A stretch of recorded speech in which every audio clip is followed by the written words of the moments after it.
여러분 안녕하십니까? JTB 뉴스입니다.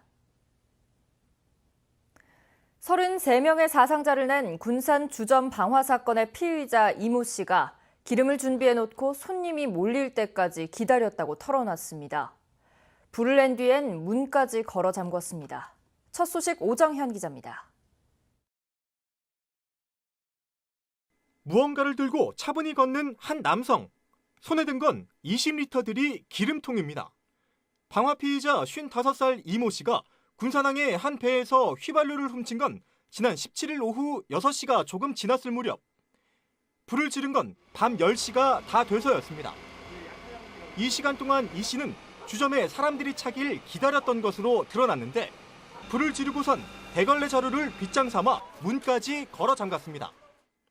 사람이 언제 가장 많이 올 때다라는 것을 미리 알았기 때문에 가장 많을 때 지르려고 그렇게 했다는 거예요. 안에서 못 열고 나오기 위해서 봉고리 자루를 그 양쪽으로 손 잡는 거 있죠. 한쪽으로 묶었다가 불을 지른 다음에 다른 한쪽도 걸어서 묶었다라고 얘기하고 있어요. 경찰에 붙잡혔을 당시 이 씨는 계획된 범죄였냐는 물음에 그렇다고 시인하기도 했습니다. 인화물질 언제 준비하셨어요? 기름은 미리 준비하신 거예요? 네. 기름 미리 준비하셨어요? 네. 그럼 계획하신 건가요? 네. 범행 동기에 대해선 외상값 10만 원을 20만 원으로 부풀려 화가 났다는 처음의 진술을 일관되게 이어가고 있습니다. 몸에 불이 붙은 채 달아났던 이 씨는 온몸에 2도 화상을 입고 경기도 한 병원에서 치료를 받고 있습니다. 경찰은 이 씨가 치료를 마치는 대로 방화치사 혐의로 구속영장을 신청할 예정입니다. JTB 뉴스 오정현입니다. 군산 유흥주점 방화 사건 사망자가 4명으로 늘어났습니다. 전북경찰청은 오늘 새벽 2시 10분쯤 기도와 폐 등의 화상을 입어 서울의 화상전문병원에서 치료를 받던 58살 여성 김모 씨가 숨졌다고 밝혔습니다. 이번 사고로 김 씨를 포함해 모두 4명이 숨지고 29명이 화상을 입었습니다. 문을 닫은 GM 군산 공장의 활용 방안이 여전히 안개 속입니다. 전라도는 GM과 정부의 조속한 결정을 촉구하고 있습니다. 권대성 기자가 보도합니다. 정부는 지난달 10일 GM 군산 공장 활용 방안을 신속하게 협의하겠다고 밝혔습니다. 군산 지역에 정부가 전부처가 힘을 합쳐서 특단의 대책을 세워서 빠른 시간 내에 지역 경제가 되살아나고 안정화될 수 있도록. GM이 군산 공장을 직접 활용할 가능성은 거의 없습니다. GM은 군산 공장 설비를 활용할 주체가 나온다면 정부와 협력하겠다는 입장이라는 게 정부의 설명입니다. 이 때문에 전라북도와 정부는 매각과 위탁 생산 등 군산 공장을 활용할 업체를 찾는 데 주력하고 있습니다. 실제로 국내 기업 2-3곳이 활용 의사를 타진해온 것으로 알려졌습니다. 문제는 GM이 문은 닫았어도 군산 공장의 몸값을 최대한 높이려 하면서 쉽게 결론을 내지 않을 거라는 점입니다. 한국 GM의 의사결정 과정 그리고 한국 GM에서 좀처럼 속내를 드러내지 않는 부분 이런 부분이 어려움이 있습니다. 전라북도는 이 때문에 한국 GM의 지분을 소유한 정부 역할에 기대를 걸면서 정부의 적극적인 노력을 촉구하고 있습니다. JTB 뉴스 권대성입니다. 2주기 대학 구조개혁 평가 결과가 발표되면서 대학 간 희비가 엇갈리고 있습니다. 하위 40%에 포함된 대학들은 당혹감과 함께 대책 마련에 분주한 모습입니다. 반면 자율개선대학으로 선정된 대학들은 대규모 일반 재정 지원을 받을 수 있게 돼 대학 발전에 대한 기대감이 커지고 있습니다. 조창현 기자입니다. 이 사립대학은 대학 기본 역량 진단에서 하위 40% 대학에 포함됐습니다. 3년 전 1주기 대학 구조개혁 평가에서 최고 등급을 받았는데 이번엔 사실상 부실대학에 편입된 것입니다. 이 대학은 2달 뒤 최종 결과가 확정되면 정원 감축은 물론 정부의 각종 재정 지원 사업에 참여할 수 없게 됩니다. 대학 입학생 수가 줄고 있는 상황에서 생존을 걱정해야 할 처지에 놓이게 돼 불안감과 당혹감을 감추지 못하고 있습니다. 생각도 못했어요. 지금도 아닐 거야 라고 지금 생각을 하고 있는 거죠. 이번에 대학 기본 역량 진단에서 하위 대학으로 분류된 도내 대학은 4년제 일반대 2곳, 전문대 2곳 등 모두 4개 대학입니다.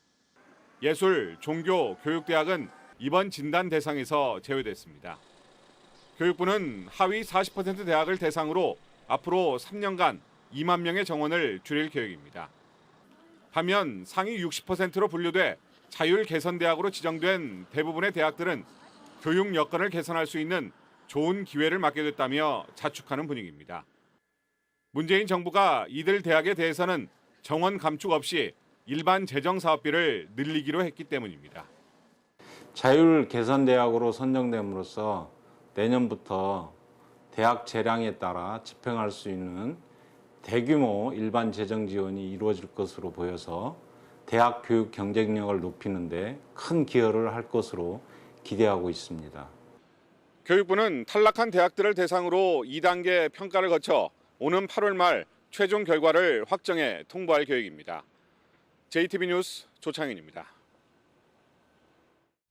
지난해 세계 잼버리 유치에 성공한 전라북도가 또 하나의 국제 행사인 아시아 태평양 마스터스 대회 유치에 나섰습니다. 마스터스 대회는 올림픽 등에서 메달을 딴 은퇴 선수와 일반 아마추어 선수 등 만여 명이 참가하는 행사입니다. 송창용 기자입니다. 전라북도가 2022년 아시아 태평양 마스터스 대회 유치 도전을 선언했습니다.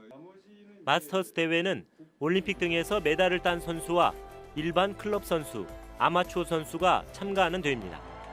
오는 9월 말레이시아에서 첫 대회가 열리는데 50여 개 나라에서 만여 명이 참가할 예정입니다. 2021년도 일본에서 하고 이어서 우리 대한민국이 아트 대회를 하기 때문에 이번 말레이시아 규모를 상회하거나 비슷한 규모로는 충분히 참여가 될 걸로 전망합니다. 전라북도는 당초 2025년에 열리는 월드 마스터스 대회 유치를 계획했습니다. 하지만 최근 대회 사무국에서 월드 마스터스 대회의 경우 올림픽이 열린 국가에서 이듬해 대회를 열기로 규정을 바꿔 아시아 태평양 대회 유치로 방향을 틀었습니다. 전라북도는 대회를 유치하면 여러 면에서 큰 효과가 나타날 것으로 기대하고 있습니다. 아시아 태평양 지역에서 만여 명이 참가하기 때문에 숙박과 관광 등에서 경제적인 파급 효과를 거두고 전북을 널리 알리는 계기가 될 것으로 보고 있습니다. 또 국제대회 운영을 통해 2023 세계 잼버리를 성공적으로 추진할 수 있는 노하우를 얻을 것으로 전망하고 있습니다. 경기장 시설을 이렇게 둘러봤습니다. 그래서 그런 걸 통해서 아주 적격지라는 그런 판단을 그쪽에서 내리고 있기 때문에 아주 유치 전망은 굉장히 밝다고 이렇게 생각이 됩니다. 전라북도는 앞으로 사전 타당성 용역과 대한체육회, 문화체육관광부 심의를 거쳐 내년에 대회 사무국에 대회 유치를 신청할 계획입니다. JTB 뉴스 송창용입니다.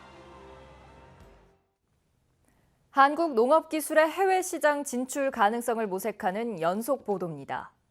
규모가 작은 우리나라 농기자재 기업들은 세계적인 기술력을 갖고도 판로를 찾는 게 쉽지 않습니다. 소규모 농벤처 기업을 위한 바이어 초청 박람회가 세계 시장 진출의 징검다리가 되고 있습니다. 하원호 기자입니다. 뿌리가 될 대목과 가지가 될 접수를 자동으로 이어주는 로봇입니다. 최첨단 카메라와 센서가 100분의 1mm까지 계산해 정확한 접목 위치를 찾아냅니다. 전주의 농벤처 기업이 개발한 이동식 태양광 펌프카는 태양광으로 만든 전기 에너지로 농약을 뿌릴 수 있습니다. 전기가 들어오지 않는 산악 지역이나 전력 사정이 열악한 저개발 국가를 겨냥했습니다. 수출 전망은 밝다고 생각을 합니다. 왜 그러냐면 지금 현재 동남아 지역이나 아니면 다른 곳에서 다른 나라의 바이어에서도 많은 관심을 가지고 있습니다. 비료나 농약제의 분말을 초미립자로 만들어 분사하는 분무기 역시 전주의 농벤처 기업이 만든 겁니다. 뛰어난 기술력이 있어도 알릴 기회가 적은 영세업체로선 이런 박람회가 큰 도움이 됩니다. 저희같이 영세한 벤처기업들은 마케팅이나 영업 능력이 많이 부족합니다. 근데 이렇게 전시회를 참가를 함으로써 해외 바이어들도 만날 수 있고 국내 소비자들과 직접적으로 소통할 수 있는 그런 기회가 돼서 좋은 것 같습니다. 농업기술 실용화재단의 수출 지원 사업을 통한 농기자재 수출액은 지난 2015년 6,200만 달러에서 지난해 1억 2,400만 달러로 2배나 늘었습니다. 바이어들한테 이걸 알려서 우리나라의 이런 벤처창업 기업이라든가 농식품 업체가 만든 제품을 수출을 할 수 있도록 지원하는 데 큰 목적이 있고 의미가 있습니다. 내일 밤 방송되는 현장 스토리 판에서는 한국 농기자재 업체의 해외 시장 진출과 남은 과제를 살펴보는 농업 한류 대륙을 품다가 방송됩니다. JTB 뉴스 하원호입니다. 전주시가 노동부의 지자체 일자리 대상에서 최우수상을 받았습니다. 순창군이 지역 특산물인 블루베리를 알리기 위해 블루베리 어울마당을 엽니다. 나금동 기자입니다. 전주시가 고용노동부 지방자치단체 일자리 대상에서 일자리 목표 공시제와 맞춤형 일자리 창출 지원 사업 등 2개 부문에서 최우수상을 받았습니다. 전주시는 탄소 등 신성장 산업 집중 육성과 전주형 사회적 경제조직 발굴 등 특화된 일자리 창출로 높은 평가를 받았습니다. 순창군이 내일부터 지역 특산물인 블루베리를 소비자들에게 알리는 블루베리 어울마당을 엽니다. 블루베리 어울마당은 청정 지역에서 재배한 블루베리를 직접 수확해 맛볼 수 있는 체험 행사와 블루베리 품종 전시회 등 다양한 프로그램이 마련됐습니다. 전국 최고의 순창 블루베리를 맛보고 체험을 즐길 수 있는 행사인 만큼 많은 분들이 오셔서 함께 해주셨으면 하는 바람입니다. 완주군이 주민 편의를 위해 버스 승강장을 개선합니다. 완주군은 주민들이 버스를 기다리는 동안 비를 피할 수 있도록 승강장 28곳에 비가림 시설을 설치하고 탄소 발열 의자로 교체할 예정입니다. 올해 처음 조직된 임실군 농기계 작업단이 일손이 부족한 농촌 지역에 큰 힘이 되고 있습니다. 농기계 작업단은 하루 20여 명을 투입해 본격적인 수확 시기를 맞은 감자와 양파 농가를 지원하는 등 지금까지 60여 농가에 도움을 주고 있습니다. JTB 뉴스 나금동입니다. 오늘은 대체로 맑은 가운데 불볕더위가 기승을 부리겠습니다. 한낮 기온은 29도에서 31도로 어제보다 3, 4도가량 높겠습니다. 자외선 지수는 매우 높겠고 오존 농도도 나쁨 수준으로 예보돼 주의가 필요합니다.